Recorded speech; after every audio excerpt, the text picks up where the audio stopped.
I started the Earth Organization. It really didn't start with the Earth Organization at all. What happened was I have always had a lot of conservation and environmental activities. And I decided, following being in Baghdad, that I needed to create a bigger effect in the area and a lot more needed to be done. So I just collected all my activities, put them under one umbrella and gave it a name. And then from that point, people started joining, it started expanding, and it's just grown very rapidly all over the world. Well, Europe and France are first world countries. Very, very important that the areas where we have the highest literacy and the highest understanding and the highest number of people attending schools and good schools understand the new concepts that we're bringing forward in order to make a difference with the planet. We have to look at this, despite there being thousands of groups out there, and every government has an environmental department.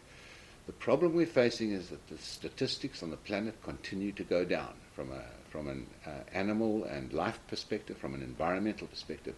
New ideas are needed, and these new ideas must germinate in Europe, in France as a leading country in Europe, and in countries like the United States.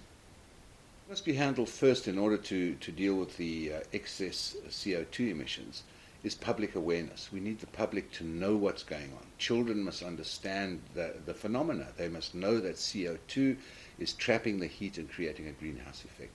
So the most important thing is education. And this is actually starting to really take place now, especially with Al Gore's movie, which has done a tremendous amount of good, and the recent decisions, scientific decisions, which have been publicized, which show how important this is, and the fact is it must now take place, that people must start responding. The important, I think, the back of the problem has now been broken. Governments all over the place, the scientific associations, academics everywhere are talking about the problem. And we have an ability to deal with it because governments will now start legislating. It becomes immoral now to continue with the CO2 putting out so much CO2 from the factories, etc., and from motor cars. So mankind is starting to come to grips with it and is dealing with this problem now.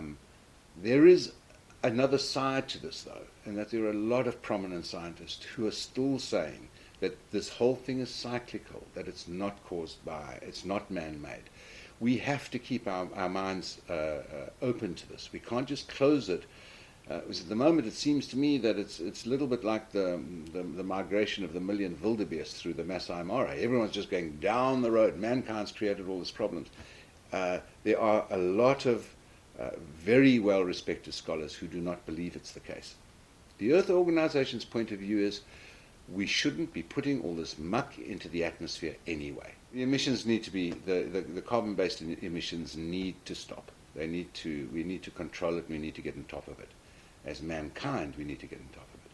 But we have to keep an open mind. We need to look at the fact that it may be cyclical as well, and there's no good crashing economies in order to fight a problem that was cyclical in the first place. So it just requires a little bit of common sense as we go stampeding down this road. Probably the most important crisis facing mankind at this point in time is not CO2 emissions, but species depletion.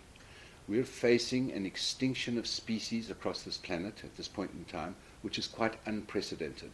Scientists are calling it a great extinction of species, equivalent and more severe to that which took place in previous ice ages and at the time when the dinosaurs were wiped out. This is a phenomenon that's not so well known. We now have governments and scientific associations, universities, and everybody getting on board with the global warming issue. And they will legislate, and people will change and make a difference. But how do you legislate that you need to take care of the insect kingdom, for instance, or the animal kingdom? The laws are very loose. And what's important here is that life survives through biodiversity. It cannot survive alone. It has to have this incredible biodiversity, and we are pulling that web to pieces at the moment. Mankind is breaking the fragile chains that link all survival on Earth. And this is the next crisis that needs to be confronted now. In fact, there are a lot of academics and scientists are saying this is the real problem. It's more of a problem than global warming, and it's the real problem we're facing at this time.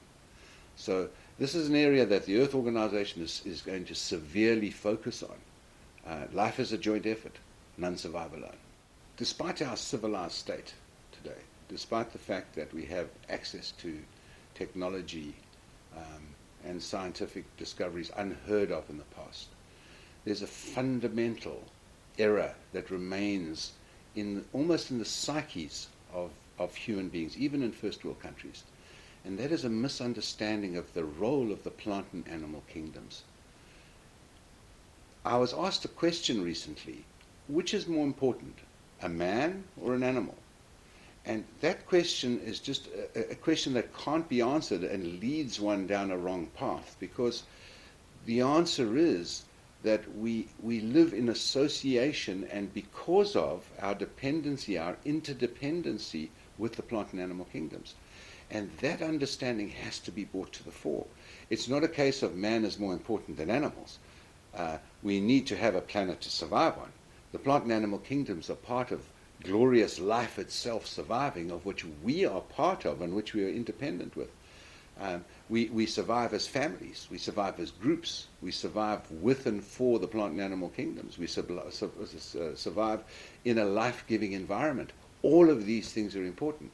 One can't say we are superior to animals. I think it's a hangover from the days when there were just a few humans who were struggling to survive in a hostile environment, perhaps dominated by wildlife. It's not the case anymore.